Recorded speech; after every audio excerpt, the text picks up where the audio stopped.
The name of the theory is CFT। Full form होती है बच्चों क्रिस्टल फील्ड थ्योरी।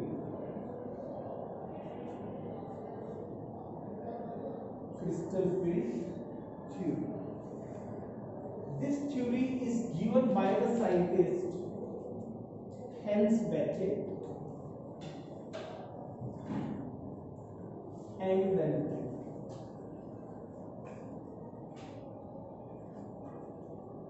ठीक है जी। फुल फॉर्म है crystal field theory given by the scientist Hans Bethe and Vendler. इस theory के कुछ पॉइंट्स हैं मेन, जो क्या है। सबसे पहली बात, according to this theory metal और लिगेंड के बीच जो इंटरेक्शन होती है, interaction is electrostatic force of attraction. Electrostatic force of attraction, जिसे हम एक तरीके से बच्चों आयनिक बॉन्ड भी कह सकते हैं। आयनिक बॉन्ड, ये इसका पहला पॉइंट था। ठीक है जी, इलेक्ट्रोस्टैटिक फोर्स ऑफ अट्रैक्शन, और we can call it as ionic bond. Number 2, इस थ्योरी में ये बताया गया कि मान लीजिए मेरे पास ये एक सेंट्रल एटम है और ये कोई लिगेंड है, तो या तो ये लिगेंड नेगेटिव होना चाहिए लाइक दिस, और नेगेटिव लिगेंड को वो इस थ्योरी के हिसाब से पॉइंट नेगेटिव चार्ज कंसीडर करके चलते हैं कि मान लो जैसे कि नेगेटिव चार्ज, ठीक है।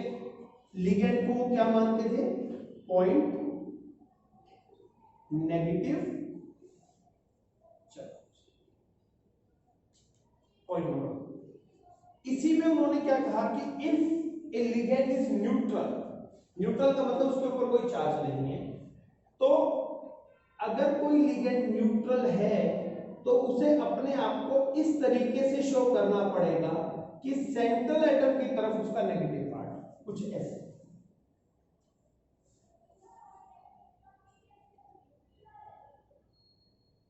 इस तरीके से देखिए, अगर वो नेगेटिव है फिर तो कोई बात ही नहीं है, you can show like this. लेकिन अगर वो न्यूट्रल है तो कुछ ऐसी शेप रखिए उसकी कि नेगेटिव पार्ट इसकी तरफ और पॉजिटिव इससे दूर हो, तो कुछ ऐसी शेप आपके पास जनरेट हो जाए। ये उनका सेकंड पॉइंट था, ठीक है। थर्ड पॉइंट में वो क्या कहना चाह रहे थे, अकॉर्डिंग टू दिस थ्योरी, कि जब लिगेंड्स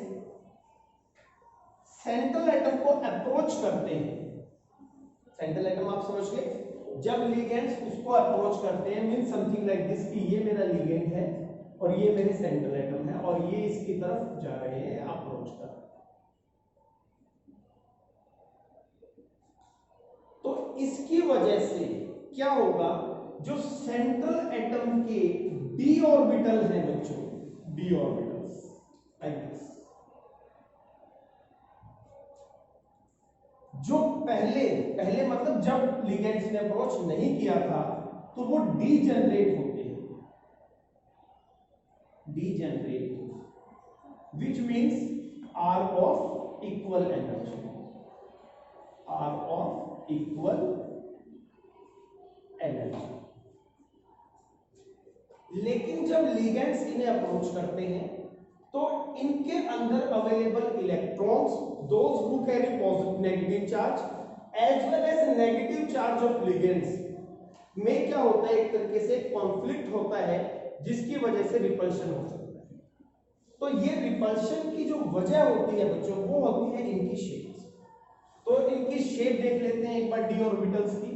याद कीजिए कौन कौन से ऑर्बिटल थे, D x Y, D Y Z, D Z X, D x square Y square और फाइनली डी जेड स्क्वायर। तो अगर हम शेप बनाते हैं बच्चों तो कुछ ऐसी बनेगी, डी एक्स वाई की शेप कुछ इस तरीके से हमें शो करना पड़ेगा, ठीक है, ध्यान आ रहा है।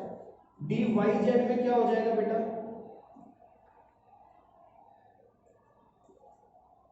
कुछ इस तरीके की शेप आपकी बन जाएगी, और डी जेड एक्स में क्या होगा, कुछ इस तरीके की शेप आपको बनेगी। D x square Y square की शेप, ये एक्स ये वाई, इस तरीके की फॉर्मेशन होगी। और डी जेड स्क्वायर में क्या बन जाएगा हमारे पास, that is d Z square d x square Y square d x Y D Y z और d h x. These are the shapes of 5 orbitals of D। ठीक है जी, याद कीजिए इन्हें हमने क्या नाम दिया था, लोब। क्या होते हैं लोब, जहां इलेक्ट्रॉन के मिलने की संभावना मैक्सिमम हो उसे लोब कहते हैं बच्चों। ये जो एरिया होता है ये that is called node, where the probability of finding electron is 0। तो एक लोब होता है, एक नोड होता है। इलेक्ट्रॉन के मिलने की संभावना, यानी जो मैं कहना चाह रहा हूं बच्चों को, ये जो मैं अंडरलाइन कर रहा हूं इस या इन एरियाज में पाई जाती है। ठीक है जी, तो अगर यहां कोई इलेक्ट्रॉन होगा तो इन लोब्स में आ रही मेरी बात समझ में। तो लिगेंड्स के आने से क्या होता है बच्चों, अभी लिगेंड आते हैं हमारे पास थ्रू एक्सिस। लिगेंड के आने से पहले ये डी जनरेट है, यानी कि इन सबकी एनर्जी बढ़ा। तो होता क्या है जब लिगेंड्स अप्रोच करते हैं, फॉर एग्जांपल अभी हम बात करते हैं सबसे पहले ऑक्टाहेड्रल कंपाउंड्स। ऑक्टाहेड्रल कंपाउंड में बच्चों कुछ ऐसा सिस्टम हमारे पास होता है, ये हमारी शेप। ठीक है, जिन्होंने ऑक्टाहेड्रल की शेप देखी समझ पा रहे हैं। तो यहां से हमारे मान लीजिए लिगेंड्स अप्रोच कर रहे हैं, ये हमारे लिगेंड्स हैं जिनके ऊपर क्या चार्ज है, या तो वो खुद नेगेटिव है या उनका नेगेटिव चार्ज इसकी तरफ है, याद कीजिए मोटर के केस में। तो अब क्या होगा जब ये लिगेंड इस मेटल एटम के नजदीक जाएंगे तो सबसे पहले इनके रास्ते में ये डी ऑर्बिटल्स आएंगे। ठीक है जी, और मान लीजिए अगर इनमें भी इलेक्ट्रॉन है, वो भी नेगेटिव चार्ज और ये भी negative, negative negative will cause repulsion. तो उससे क्या होगा, हमारा जो पूरा सिस्टम है वो एक बार रीस्टेब्लिश होगा, एनर्जी को गेन या लॉस जो भी करेगा वो रीस्टेब्लिश होगा। तो कुछ ऐसा होता है बच्चों, देखिए पहले आपके पास डी ऑर्बिटल कुछ ऐसे हैं, ओके। जैसे ही लिगेंड इनके नजदीक आते हैं they become slight bit unstable. पहले तो पूरा का पूरा डी ब्लॉक ही अनस्टेबल हो जाएगा और वो हम कुछ ऐसे शो करते हैं, वो अब अनस्टेबल होने का मतलब है एनर्जी बढ़ जाएगी, ऐसे शो हो जाएगा, थोड़े से ऊपर चले जाएंगे। क्यों, क्योंकि लिगेंड सारे लिगेंड्स नेगेटिव, ये भी नेगेटिव, पूरे की एनर्जी बढ़ेगी। लेकिन उसके बाद क्या होता है बच्चों, जब लिगेंड्स जो आते हैं as they are coming from axis, ठीक है जी, तो वही ऑर्बिटल ज्यादा अफेक्ट होते हैं जिनका लोब भी एक्सिस पर होता है। याद कीजिए फॉर एग्जांपल दिस वन, ये देखिए अब ये जो मैं एरिया अंडरलाइन कर रहा हूं ये एक्सिस पे है। अगर इसे देखो बच्चों ये भी एक्सिस पे है, लेकिन यहां जो एरिया मैं अंडरलाइन कर रहा हूं देखिए they are slightly away from axis. समझ पा रहे हैं इस बात को? तो हुआ क्या बेटा, जब लिगेंड एक्सिस से आए और वो एक्सिस से ही आएंगे, कहते सर क्यों? देखिए होता क्या है, लिगेंड्स को एक सेंट्रल एटम से बॉन्ड बनाना है, 6 लिगेंड है, सब पे नेगेटिव चार्ज है, तो सबसे पहले वो क्या करेंगे, वो मोस्ट स्टेबल स्टेट में जाएंगे। मोस्ट स्टेबल क्या होती है समझिए, मान लीजिए सेंट्रल एटम में 6 लिगेंड्स है, सब पे नेगेटिव है, तो मैक्सिमम दूरी पे जाएंगे वो। क्यों? रिपल्शन कम से कम हो, उनके बीच में कम से कम, तो मैक्सिमम दूरी तो यही होगी ना, इसके अलावा कोई भी शेप बनाइए आप मैक्सिमम नहीं होगी। तो ये जो फील्ड जनरेट हुई, समझ रहे हैं आप, लिगेंड की किसके चारों तरफ, सेंट्रल एटम की, यहीं से नाम पड़ा क्रिस्टल फील्ड। ठीक है, अभी क्या होगा, अब ये लिगेंड इसके नजदीक जाने की कोशिश कर रहे हैं, क्यों? Ionic bond, electrostatic force of attraction. तो ध्यान से अगर हम देखें तो यहां से लिगेंड अगर आ रहा है, यहां से आ रहा है बच्चों, तो लोब सारे बीच में, लेकिन जब लिगेंड्स इन केसेस में आ रहे हैं तो लोब्स इनके रास्ते में नहीं आ रहे हैं। ये कुछ ऐसा है बच्चों की, यहां से आपका लिगेंड आ रहा है ऐसे, एक्सिस से आ रहे हैं ना लिगेंड को, देखिए या तो यहां से, यहां से, यहां से, लेकिन लोब थोड़े से अलग है। उस वजह से क्या होता है बच्चों, यहां रिपल्शन नहीं हो पाता है। तो आउट ऑफ दीज 5, 2 lobes या 2 orbitals are on the axis, they feel extra repulsion as compared to other ones, बाकियों पे कोई रिपल्शन नहीं है। तो फिर ये जो पांचों ऑर्बिटल सेम एनर्जी के थे, ये हिस्सों में टूट जाएंगे 2। एक वो जो स्टेबल रहा, कौन कौन थे, dxy, dyz, dz, और बाकी वो बच्चों जो अनस्टेबल हो गए, that is dx2, y2 and dz। इसे स्पेक्ट्रोकेमिकल इक्वेशन से हम बोलते हैं T2G, और दैट इज। तो ये अब ये समझ में आया कि ये एक्साइटेशन क्यों हुई थी शुरू में थोड़ी सी, क्योंकि जब लिगेंड्स आए पहले सारा डिप्लोग अनस्टेबल हुआ, थोड़ा सा उसमें हाइपरस्टेट में चला गया, ठीक है। तो इस तरीके से आपको अपने ये फॉर्मेशन करनी है। क्लियर है? एक बार इसको नोट डाउन कर लो, जो लोग कर रहे हैं। ये कर लिया है सबने?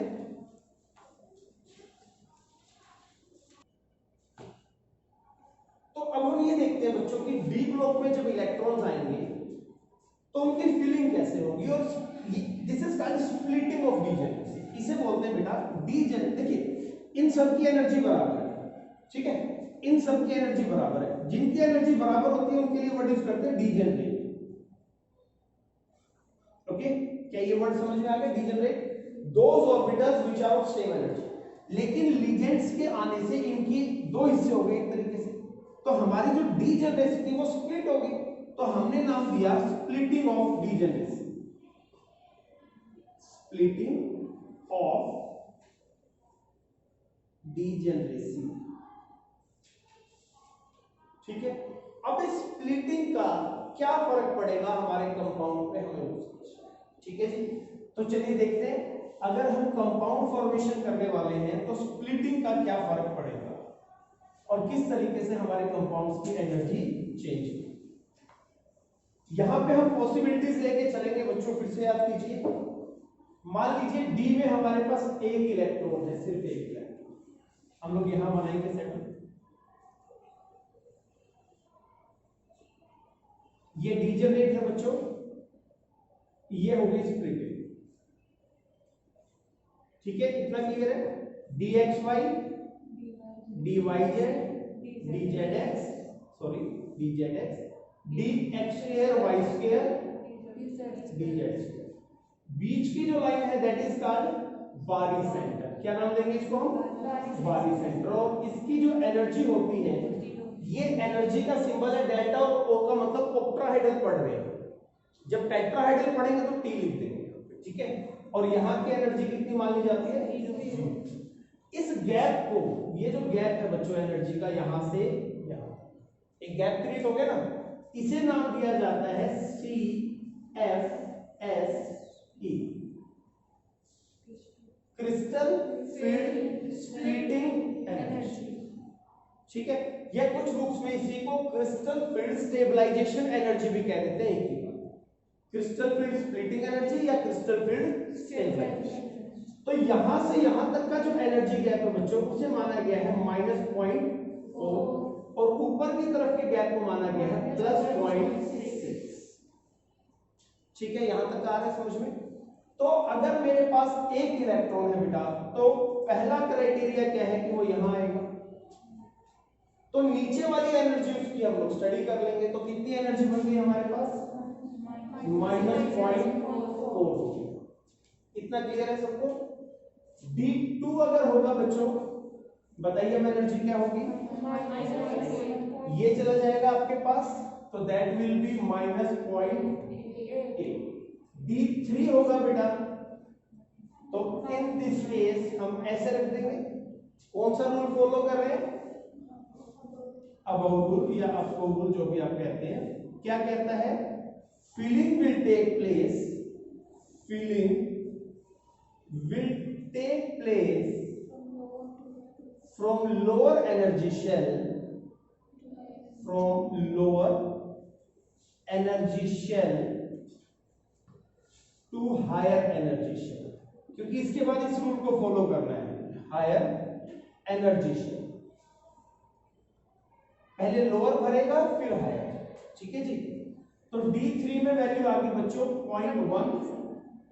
तो अगर D4 आ जाएगा तो उस केस में आपकी वैल्यू क्या होगी, एक बार देखिए, करो कोशिश निकालने की।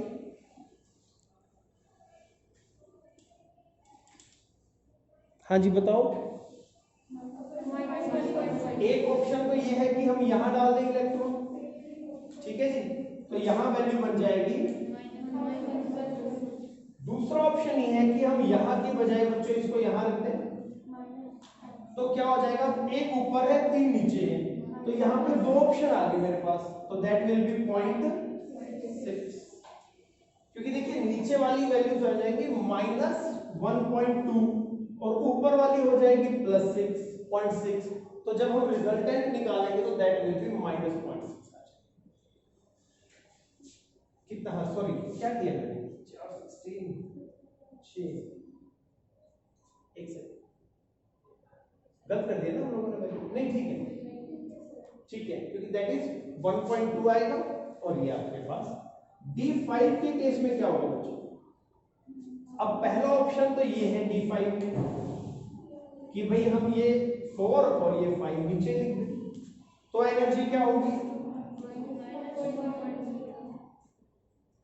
सारी ऐड कर दो, 4 से मल्टीप्लाई कर दो -0.4 से। दूसरा ऑप्शन क्या हो सकता है बच्चों कि हम इन दोनों को यहां रख दें ऐसे, उस केस में वैल्यू क्या होगी 0, ये 0 हो गई आपके पास। D6 बताइए क्या वैल्यू बनेगी। सबसे पहले अगर मैं नीचे ही पेयरिंग करवा दूंगा तो -0.24, एक ऑप्शन तो ये हो गया। दूसरा ऑप्शन क्या होगा बच्चों, पहले मैं इसको हाफ फील्ड करूं, फिर इसे हाफ फील्ड करूं, अब नीचे आऊं, यस और नो, चाहिए ना हमारे को, फिर ज्यादा कर देना, ठीक है। अब बताइए वैल्यू क्या आएगी 16, हाँ -0.4, ये हमारी वैल्यू है। If D comes out to be 7 then, तो एक तो ये हो गया हमारे पास, देखिए एक तो ये ऑप्शन होगा, यस और नो, तो कितना आएगा नीचे वाला, तो 0.24 हो गया बेटा, 2.4 ऊपर वाला 6 -1.8 समथिंग है ना, तो दैट विल बी -1.8, एक ऑप्शन। दूसरा ऑप्शन क्या करें बेटा, पहले यहां 3 7 करने हैं ना, 3 4 5 6 और 7 ऐसे भरे, नीचे 5 है तो -2.0, ऊपर कितने हैं, तो योर वैल्यू विल बी 0.8। क्या ये बातें आ गई आपको समझ में। D8 के केस में क्या होगा, पहले ये पूरे भर दें 6 7 और 8, तो नीचे की वैल्यू -2.4, 4 हो गए ना, 4 को इससे मल्टीप्लाई, 6 को इससे मल्टीप्लाई करो -2.4, और ऊपर वाले को 2 से मल्टीप्लाई करो +1.2, तो आंसर क्या आएगा -1.2। तो ये आ गया जी -1.2। अब इसमें दूसरी पॉसिबिलिटी नहीं है, कैसे भर के देखते हैं दूसरे तरीके से। उसमें हम क्या करते थे बच्चों, 3 4 5, अब कहां आएगा 6 7 8, तो पैटर्न विल रिमेन सेम, वही पैटर्न आ गया जो पहले में था, तो यहां कोई एनर्जी नहीं आती, यानी इसकी एक ही एनर्जी होगी, तो हम 0 भी नहीं लिखेंगे इसमें, 0 का मतलब भी एनर्जी होती है, जैसे ये है आपके पास, समझ पा रहे, 0 भी नहीं लिखना इसको। D9 का केस होगा तो और घट जाएगी बेटा, क्यों, D9 का केस में ये आ जाएगा आपके पास, तो नीचे वाली वैल्यू कितनी होगी -2.4 और ऊपर वाली कितनी होगी +1.8, 3 है ना ऊपर। और D10 का केस, तो ये हमारे पास जो सेटअप बना बेटा, ये है मोटे तौर पे, अगर एक इलेक्ट्रॉन होगा तो एक ही ऑप्शन है, अगर नीचे भरना, 2 है तो ये, 3 है तो ये, 4 में 2 ऑप्शन, या तो हम पेयरिंग करवा दें या एक्साइटेशन। पेयरिंग करवाएंगे तो ये वैल्यू बच्चों, एक्साइटेशन करवाएंगे तो ये पेयरिंग, ये एक्साइटेशन, ये पेयरिंग एक्साइटेशन, पेयरिंग एक्साइटेशन, और इनमें हमारे पास एक ऑप्शन। तो जहां प्रॉब्लम है या जहां डाउट है वो कौन से 4 केस है, ये D4 D5 D6 और D7, जिनमें 2 ऑप्शन। अब यहां पर एक बात और समझिए आप, मान लीजिए बच्चों में इसको दोबारा बनाता हूं, CFSC वगैरह समझ गए ना आप। अब यहां पे हमें स्पिन वैल्यू निकालनी होती है कई बार। स्पिन वैल्यू कैसे निकालते हैं देखिए,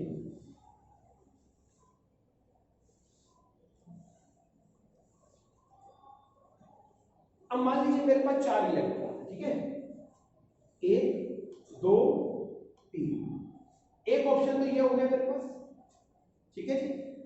स्पिन क्या होता है बच्चों, स्पिन की वैल्यू होती है हाफ, प्लस या माइनस हाफ।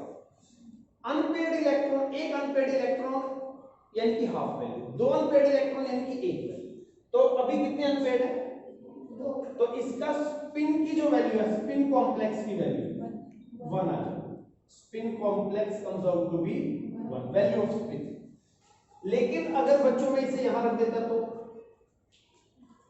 अब 4 अनपेड हो गए, तो वैल्यू विल बी 2। यस और नो भाई, 2 अनपेड है तो 1, अभी कितने हैं 4, तो इस केस में स्पिन की वैल्यू क्या आ जाएगी 2। तो अगर हम पेयरिंग करवाते हैं, समझिएगा ध्यान से बच्चों, अगर हम पेयरिंग करवाते हैं तो स्पिन की वैल्यू आने के चांस कम होंगे, क्योंकि पेयरिंग से तो स्पिन खत्म हो जाते हैं ना। तो जब जब आप पेयरिंग करवाएंगे तब तब जो कंपाउंड होगा उसे हम कहेंगे लोअर स्पिन कॉम्प्लेक्स का कंपाउंड, लोअर स्पिन कॉम्प्लेक्स या लोअर स्पिन वैल्यू। लेकिन अगर आप पेयरिंग ना करवा के एक्साइटेशन करेंगे, एक्साइटेशन, तो उस कंपाउंड को नाम दिया जाएगा हायर स्पिन कॉम्प्लेक्स या compound having higher spin value. For example अभी वैल्यू 2 आगे बच्चों, तो इस तरीके की अरेंजमेंट को हम क्या नाम दे देंगे, हाई स्पिन कॉम्प्लेक्स या हाई स्पिन वैल्यू। ठीक है, आ रही कुछ बात समझ में? तो एक ये नई टर्म आ गई, लो spin complex, high spin. Next, जब जब लो स्पिन कॉम्प्लेक्स होगा तो अनपेड इलेक्ट्रॉन कम होंगे कि ज्यादा होंगे? कम, क्योंकि पेयरिंग हो रही है ना उसमें, तो कम होंगे। तो अगर कम होंगे तो मैग्नेटिक मोमेंट क्या हो जाएगा, डिक्रीज हो जाएगा। यस और नो? मैग्नेटिक मोमेंट का फॉर्मूला क्या है, under the root n into n+2, जिसमें n क्या होते हैं बच्चों, अनपेड इलेक्ट्रॉन्स। ये बात ध्यान है? तो अगर मान लीजिए मेरे पास 3 है, अनपेड 3 है, मैं यहां रखूंगा। अब 4 आने पे 2 ऑप्शन है, एक तो मैं चला जाऊं ऐसे बच्चों, तो इससे क्या होगा, एक तो मेरी स्पिन की वैल्यू घट गई, जो पहले मान के चलिएगा 1 है, दूसरे केस में यहां रखूंगा तो 2 आएगी। पक्का है ये बात सबको? एक तो स्पिन की वैल्यू कम होगी तो ये कॉम्प्लेक्स कैसा हो गया, लो स्पिन कॉम्प्लेक्स। साथ के साथ मेरे अनपेड भी कम हो गए। अगर मैं ऊपर रखता तो 4 अनपेड होते, अभी रखा है तो 2 अनपेड है। तो अनपेड अगर कम होंगे तो जो अनपेड से मैग्नेटिक मोमेंट यानी कि बोहर मैग्नेट्रॉन निकलता है, मान लीजिए बच्चों एक केस में तो ये 2 है, ये वाला केस है, तो यहां भी 2 हो जाएगा आपके पास, तो वैल्यू क्या आ जाएगी, यस और नो? लेकिन अगर मैं इसे ऐसे रख दूं यानी कि हायर स्पिन कॉम्प्लेक्स बना दूं, तो अब ये वैल्यू 4 आएगी। सोच के देखिए आप, तो फार्मूला क्या लगेगा इस बार, यहीं पे देख लेते हैं, under the root 4 into 4 plus 2 that is √24 आपका आंसर आएगा। तो जो लो स्पिन है उनका मैग्नेटिक मोमेंट भी कम है, जो हाई स्पिन है उनका मैग्नेटिक मोमेंट भी ज्यादा है, क्योंकि हाई स्पिन का मतलब है अनपेड ज्यादा है, लो स्पिन का मतलब है अनपेड कम है। इससे रिलेटेड क्वेश्चन बना के आपसे वो एग्जाम में पूछे, हाई स्पिन बताइए, लो स्पिन बताइए, मैग्नेटिक मोमेंट का इसके साथ रिलेशन बताइए, समझ पा रहे हैं ये सारी चीज? तो हाई स्पिन लो स्पिन कॉम्प्लेक्स समझ में आ गए। इनका अगर लो स्पिन होगा तो मैग्नेटिक मोमेंट की वैल्यू कम होगी, क्यों कम होगी, क्योंकि अनपेड कम होंगे। हाई स्पिन होगा तो मैग्नेटिक मोमेंट की वैल्यू ज्यादा होगी, क्यों होगी, क्योंकि अनपेड ज्यादा होंगे। ये बात तो क्लियर है? तो अब हम इसके बाद चलते हैं बेटा इफेक्ट ऑफ लिगेंड्स पे, स्ट्रॉन्ग और वीक लिगेंड्स इन्हें कैसे अफेक्ट करते हैं। तो देखिए सिस्टम क्या होता है लिगेंड्स का।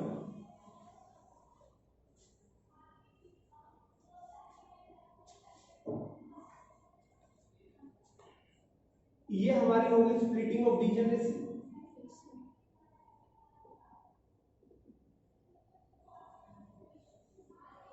To ji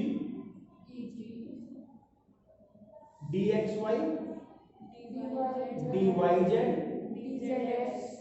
dx square y square और d इसे क्या नाम देंगे, बारीसेंटर। इसकी वैल्यू क्या मान ली गई, 0। ऊपर की तरफ +0.6, नीचे की तरफ -0.4। इस गैप को क्या नाम देंगे, क्रिस्टल फील्ड स्प्लिटिंग एनर्जी। यहां तक का क्लियर है। अब समझिए बच्चों, अगर मान लीजिए मेरे पास 4 इलेक्ट्रॉन है d ऑर्बिटल में, तो अब ये किस रूल को फॉलो करेंगे वो हमें समझना है। देखिए ये डीजेनरेसी हुई किसकी वजह से, लिगेंड्स की वजह से। अगर वो ना होते तो डीजेनरेसी भी ना होती। अब ligands can be of 2 different types, strong ligand और वीक लिगेंड। याद है, लिगेंड्स स्ट्रॉन्ग और लिगेंड्स वीक। याद करने का तरीका, हेलो एसएचओ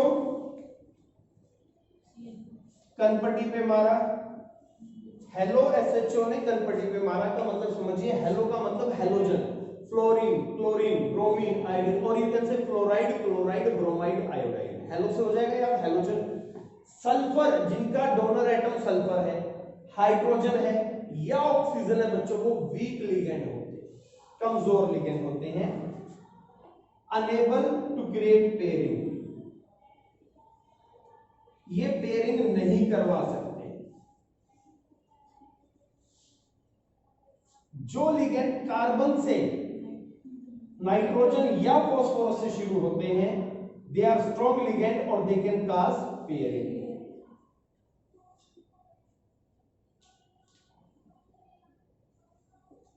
यहां एक एक्सेप्शन केस है, एक्सेप्शनल केस जो है दैट इज अमाइन। हालांकि नाइट्रोजन से शुरू हो रहा है तो इस फॉर्मूले में आना चाहिए, लेकिन ये आपका एक वीक लिगेंड होता है, इसको आपने ध्यान रखना। हालांकि डाउटफुल है अभी भी, लेकिन आपके लेवल पे वीक है तो हम वीक के लिए पूछे। तो ये लिगेंड्स है बच्चों, कुछ स्ट्रॉन्ग लिगेंड्स हैं और कुछ वीक लिगेंड्स हैं। तो लिगेंड्स अगर स्ट्रॉन्ग होंगे, समझिएगा, तो जब वो सेंट्रल एटम की तरफ जाएंगे तो वो ज्यादा रिपल्शन करेंगे, और अगर कमजोर लिगेंड होंगे बच्चों तो कम रिपल्शन करेंगे। ठीक है, तो अगर स्ट्रॉन्ग लिगेंड हुए तो रिपल्शन ज्यादा होगा, तो गैप जो होगा ना, स्प्लिटिंग, वो भी ज्यादा होगा। तो उस केस में हम अपनी अरेंजमेंट को कुछ ऐसे दिखाएंगे, मान लीजिए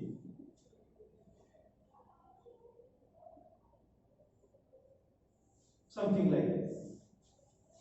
ठीक है, दिखाई दे रहा है इसमें आपको? ठीक है जी।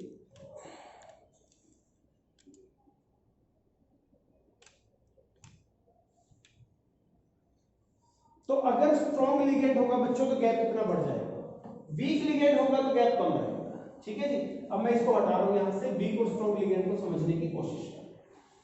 ये मान लीजिए ये है अपने पास व्हेन लिगेंड इज वीक, और ये कब है व्हेन लिगेंड इज स्ट्रॉन्ग होगा तो रिपल्शन ज्यादा होगा, गैप ज्यादा होगा। ठीक है, अब होता क्या है बच्चों, जब हमें 4 इलेक्ट्रॉन रखने होते हैं, मैं यहां अलग से समझाता हूं, तो हमारे पास 2 ऑप्शन होते हैं, 1 2 3 कि मैं यहां रखूं, एक ऑप्शन, इसे कहा जाएगा पेयरिंग। अब जब हम इलेक्ट्रॉन की पेयरिंग करते हैं बच्चों तो भी एनर्जी देनी पड़ती है। क्यों? क्योंकि दोनों इलेक्ट्रॉन के ऊपर नेगेटिव चार्ज है। जब आप एक के नजदीक दूसरे को लाएंगे तो रिपल्शन तो होगा, पर हम चाह रहे हैं कि ये कुछ ऐसा कि 2 लोग एक दूसरे को बिल्कुल पसंद नहीं करते और आप कहते हैं भाई यहीं बैठोगे दोनों, तो थोड़ा जोर लगाना पड़ेगा ना, वो भागने की कोशिश करेंगे, दूर होने की। तो हमें यहां क्या करना पड़ेगा, एनर्जी देनी पड़ेगी, जिसका नाम है पेयरिंग एनर्जी। ठीक है, इसको डेल्टा पी नोट से भी एक्सप्लेन कर देते हैं, अलग अलग बुक में अलग अलग सिंबल है, और ये वैल्यू जो होती है फिक्स होती है। क्यों? इलेक्ट्रॉन का चार्ज फिक्स है तो वैल्यू भी फिक्स होगी। दूसरा जो ऑप्शन है हमारे पास बच्चों, वो होता है कि हम इसका एक्साइटेशन कर दें, पेयरिंग की बजाय एक्साइटेशन। तो यहां जो एनर्जी लगेगी उसे क्या कहेंगे, एक्साइटेशन की एनर्जी।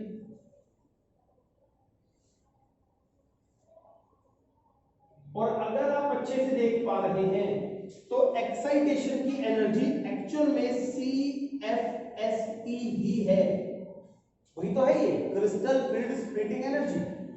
भाई एक्साइटेशन यहां से यहां होना है और इस गैप को क्या नाम दिया था हमने, CFSE का नाम दिया था। तो ये हमारे पास क्या होगी, CFSE। तो दो एनर्जीज का झगड़ा है बच्चों, पेयरिंग एनर्जी और CFS। ठीक है, मान के चलिए ये पेयरिंग एनर्जी है, ये CFS। हमें तो एनर्जी देनी है, दोनों केस में देनी पड़ेगी, ठीक है। पर हम क्या चाहते हैं, केमिस्ट्री के फंडामेंटल को ध्यान में रखें कि अगर ज्यादा एनर्जी देंगे तो कंपाउंड अनस्टेबल हो जाएगा, कम एनर्जी देंगे तो भी अनस्टेबल होगा लेकिन थोड़ा कम होगा, सीधी सी बात है। तो हमारा पूरा ध्यान इस बात पे रहता है कि मान लीजिए ये पेयरिंग है और ये CFS, हम पहले पता लगाएंगे भाई कम किस केस में देनी है। अगर देनी है पेयरिंग में कम तो हम पेयरिंग करेंगे, और अगर लगा कि यार इसमें कम देनी है CFSC में तो फिर हम ये। क्लियर है? अब ये होती है फिक्स पेयरिंग, तो सारा जो भी एक तरीके से रिस्पॉन्सिबिलिटी अकाउंटेबिलिटी किसकी आ गई, CFSC की। CFSC को कौन डिसाइड करेगा, ये गैप। ये गैप किस पे डिपेंड करता है, लिगेंड्स पे। लिगेंड अगर स्ट्रॉन्ग होगा तो गैप बड़ा, लिगेंड अगर वीक होगा तो गैप छोटा। तो सीधी सी बात है, लिगेंड वीक और स्ट्रॉन्ग इस गैप के आधार पे ही डिसाइड हुए हैं। जिस केस में हमारा गैप कम रहा या हमारी एनर्जी बच्चों CFSE की जो एनर्जी है, पेयरिंग एनर्जी ज्यादा है, मान लीजिए CFSE कम है, ठीक है। इसका मतलब क्या करेंगे हम, पेयरिंग ज्यादा है और CFSE कम है तो हम क्या करवा देंगे, सोच के देखिए। पेयरिंग एनर्जी ज्यादा है बच्चों, हाँ तो स्ट्रॉन्ग वाला कर देंगे, वो कोई बात नहीं, दोबारा देख लो इसको। अगर अपने पास पेयरिंग ज्यादा है, ठीक है, ये एनर्जी ज्यादा है तो हम ये करेंगे, ठीक है। तो 1 2 3 हमें लगा कि पेयरिंग एनर्जी ज्यादा है तो हमने क्या कर दिया, एक्साइटेशन कर दी, ये ऑप्शन आएगा। और अगर हमें लगा बच्चों की केस उल्टा है, CFSE ज्यादा है, ये वाला केस, तो फिर हम क्या कर देंगे, पेयरिंग करवा देंगे। क्या बात समझ में आई? अब ध्यान से देखिए, अगर स्ट्रॉन्ग लिगेंड है तो गैप बड़ा होगा, सही बोल रहा हूं, गैप बड़ा होगा तो पेयरिंग होगी, ये भी सही है। अगर पेयरिंग हुई तो स्पिन की वैल्यू कम आएगी तो लोअर स्पिन कॉम्प्लेक्स बनेगा, मैग्नेटिक मोमेंट की वैल्यू भी घटेगी क्योंकि अल्फेड भी कम हो रहे हैं, तो सारी चीजें आपस में जुड़ जाती हैं। क्लियर है? तो बेटा फाइनली क्या रिजल्ट निकला कि लिगेंड्स विल डिसाइड कि भाई पेयरिंग होगी या नहीं। अगर लिगेंड स्ट्रॉन्ग है तो पेयरिंग होगी क्योंकि स्ट्रॉन्ग होने पर गैप बड़ा होगा तो फिर पेयरिंग होगी। अगर लिगेंड बच्चों वीक है तो फिर एक्साइटेशन। तो जो लिगेंड्स हैं they will decide what will happen. तो ये मोटे तौर पे हम इस तरीके से अपनी CFT थ्योरी को समझते हैं। अभी इसका पार्ट 1 है, ठीक है, और भी रिलेटेड। अब जैसे थोड़ा थोड़ा समझ में आ गया, चलिए एक क्वेश्चन से हम समझते हैं कि भाई क्या कंसेप्ट है। टाइटेनियम है बच्चों, titanium, atomic number 22, whether it is coloured और कलरलेस, कैसे बताएंगे। मान लीजिए किसने मुझे कहा, अच्छा चलिए कॉपर सल्फेट कैसा होता है, देखा है कॉपर सल्फेट कैसा कलर होता है, पक्का पता है, या कलरलेस होता है, ओरिजिनल से व्हाइट जो भी बोलते हैं। कोई चीज कलर्ड है कलरलेस है कैसे पता करते हो, देख के नहीं, कंसेप्ट के थ्रू कैसे पता करते हो। चलो CFT थ्योरी वो भी जस्टिफाई कर देंगे आपको। पहले ये दोनों एग्जांपल समझा देता हूं। हर एक डी ब्लॉक एलिमेंट बेटा, हर एक डी ब्लॉक एलिमेंट कलरलेस होता है। कहते हैं जी गोल्ड का तो कलर होता है, वो इंप्योरिटीज, गोल्ड का कलर नहीं होता या मिक्सिंग होती। किसी भी डी ब्लॉक एलिमेंट का कोई कलर नहीं होता, all of them are colourless. यानी शक्ति वक्र मनफी कोण निकुंजन ये जरा नवाब मोड़ तक पहुंचे, लूरा एफडिया की कढ़ाई में, लाफ्टा डब्ल्यू, ये सारे के सारे कलरलेस, सबके सब। बट ये भी सच है कि हमें ये कभी कभार कलरफुल दिखाई देते हैं। जैसे आपने कहा copper sulphate, yes you are right, ये ब्लू कलर का दिखाई देता है, लेकिन कॉपर सल्फेट का कलर ब्लू नहीं होता है। क्या मजाक कर रहा हूं? कॉपर सल्फेट आपको ब्लू दिखाई देता है, ये बात सही है, लेकिन कॉपर सल्फेट का कलर ब्लू नहीं होता है। एक्चुअल में बेटा कॉपर सल्फेट ये है, मान लीजिए ये व्हाइट कलर का है। क्या सर हमने ब्लू देखा है, मैं कह रहा हूं ये व्हाइट है, आप मान लीजिए थोड़ी देर के लिए। लेकिन जब बच्चों इसके साथ वाटर अटैच हो जाते हैं 5H2O, it will become hydrated copper sulphate, now it become blue colour, otherwise copper sulphate white है। क्या आप मेरी बात समझ पा रहे हैं? जैसे ही इसके साथ वाटर अटैच हुए ये व्हाइट कलर है, लेकिन CuSO4.5H2O is, you can say, blue color। अब सवाल है कि ऐसा क्यों? वही चीज CF3H, ठीक है, कैसे करेंगे वो देखिए। सबसे पहले मैं डी ब्लॉक के बारे में बताता हूं। बेसिक चीज समझिए बेटा कि कोई भी एलिमेंट कलर कब शो करता है? एक्साइटेशन, ठीक है जी। फॉर एग्जांपल मेरे पास एक एटम है, ये उसका न्यूक्लियस है बच्चों, ये ऑर्बिट है और यहां कोई इलेक्ट्रॉन रखा है इस तरीके से। होता क्या है, इसके ऊपर लाइट पड़ेगी, that is called transmitted light. अब जब लाइट इसमें पड़ेगी बच्चों, ये क्या होगा, हीटअप होगा और एक्साइट होके हायर ऑक्सीडेशन स्टेट में, हायर स्टेट में अपनी चला जाएगा, यहां चला जाएगा। दिस इज कॉल्ड एक्साइटेशन, ये आपको पहले भी पता है। अब ये कभी ना कभी वापस जरूर आएगा अपनी एक्साइटेड स्टेट से ग्राउंड स्टेट में, तो ये एनर्जी रिलीज करेगा। ये होती है बच्चों इंसिडेंट लाइट। क्या नाम देते हैं इसको हम लोग? Incident light. ये होती है ट्रांसमिटेड लाइट। एक्चुअल में this light is responsible for colour. ये लाइट होती है जो कलर के लिए रिस्पॉन्सिबल। एक बात तो, अगर आपको कलर दिखाई देगा किस चीज का, जो जिसका इलेक्ट्रॉन एक्साइट होगा और एक्साइट होकर वापस भी आएगा, और कौन सी लाइट देगा? इसका मतलब एक्साइटेशन इज मस्ट, नंबर 1।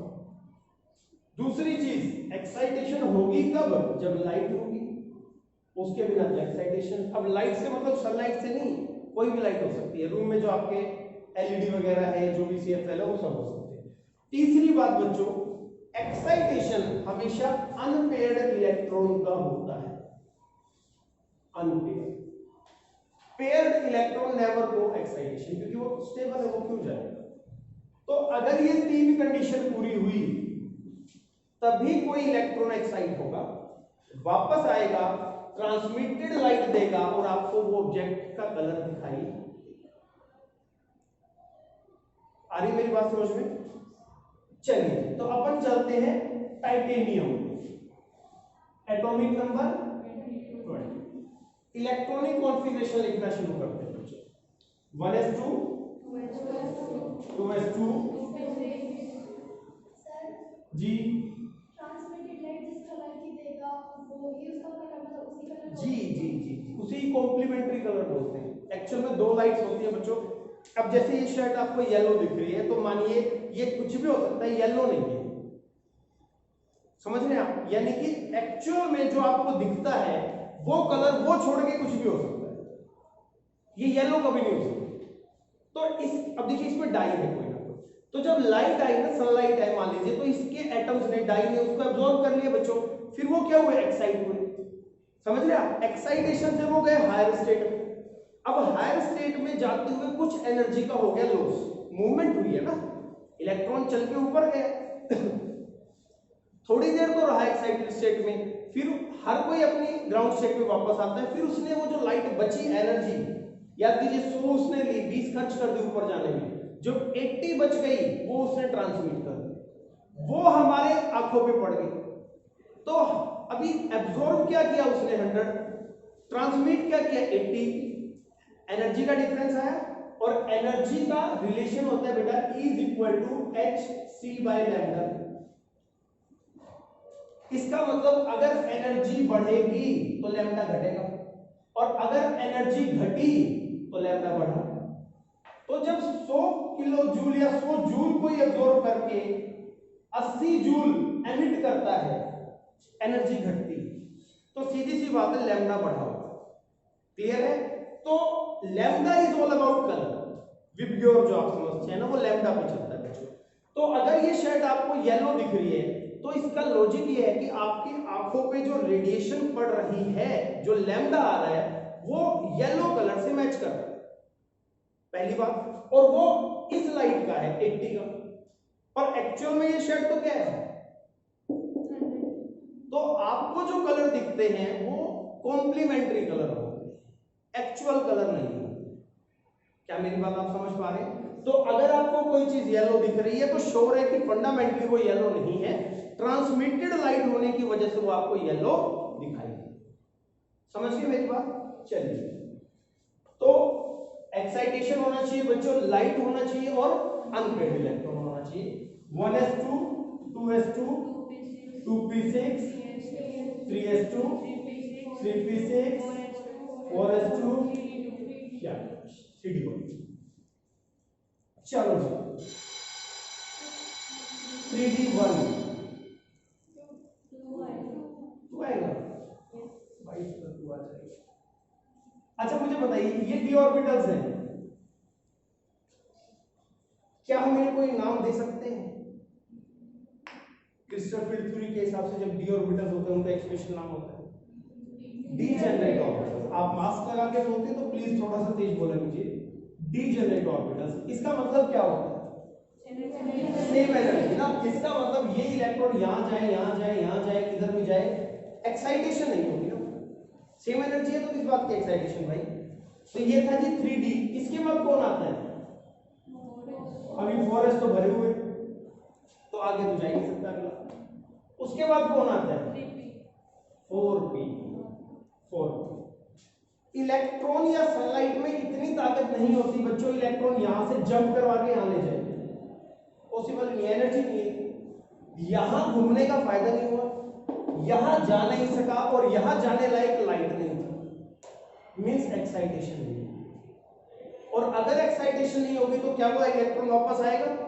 गया ही नहीं तो आएगा कहां से? और अगर आएगा नहीं तो क्या वो ट्रांसमिटेड लाइट देगा? और अगर ये लाइट नहीं दी तो आपकी आंखों में कुछ नहीं पड़ेगा, और अगर आपकी आंखों में कुछ नहीं है तो वो आपको चीज कलरलेस दिखाई देगी। तो D block elements are colourless. क्या मेरी बात आप समझ पा रहे हैं? पक्का है? कहते सर फिर कलर कैसे दिखते हैं? अब समझिए, अगर यहां पे लिगेंड्स आ जाए चारों तरफ से, कुछ ऐसा बन जाए TiH2O6 समथिंग, ऐसा कुछ हो गया, समझिए होगा, लिगेंड्स के आने से होगी स्प्लिटिंग, हुई या नहीं? तो अगर स्प्लिटिंग हुई बच्चों तो समझिएगा कुछ ऐसा सेटअप बना था स्प्लिटिंग में, तो इलेक्ट्रॉन 2 है यहां पर, now they can move from lower to higher. अब ऑप्शन है, क्योंकि वो डी में है लेकिन डी 2 भागों में टूट चुका है, तो ये लोअर का होगा, ये हायर का होगा। अब इलेक्ट्रॉन यहां से अगर यहां जाता है, दैट इज एक्साइटेशन, और अगर एक्साइटेशन होगी तो कभी ना कभी वो वापस भी आएगा, और अगर वापस आया तो, और ट्रांसमिटेड लाइट आई तभी आंखों में पड़ेगी और आपको कलर दिखाई दे जाएगा। यानी D block are colourless, but their ions और देयर कंपाउंड्स आर कलर्ड। बात को समझिए, अकेला डी ब्लॉक कलरलेस है, अगर उसमें इंप्योरिटी डाल दो, उसे किसी के साथ जोड़ दो, तो फिर उसमें हो जाती है स्प्लिटिंग, जिसकी वजह से हो सकती है एक्साइटेशन, उसी वजह से बच्चों को कलर शो करता है। क्या ये बात आप ध्यान रख सकते हैं? तो आज की बात क्या याद रखेंगे? All the D block elements are, but their ion and compounds are because of splitting of their degeneracy. अगर लिगेंड्स नहीं है तो स्प्लिटिंग भी नहीं है, तो कलर भी नहीं। क्लियर है ये बात? आ रही है समझ में? चलिए नेक्स्ट लेक्चर में फिर इसको आगे देखेंगे कभी। इतना अच्छे से समझ लो आप पहले।